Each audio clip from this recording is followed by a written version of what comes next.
Today's video I will be showing you how to fix Capcut text glitch problem. So the answer is easy. Just go to the settings and then scroll down to the apps section and then go to the search and search Capcut,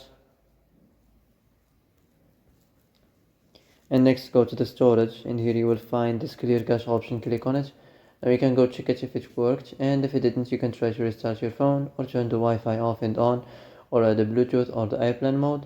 Also you can try to clear data, but be careful. If you clear data, all the Capcut's data will be deleted. This includes all files, the settings, the accounts, the databases, etc. So be careful if you want to clear your data. So that's it for today's video. I hope this is the answer you've been looking for. If you like this video, don't forget to like and subscribe. And that's it. See you in the next video.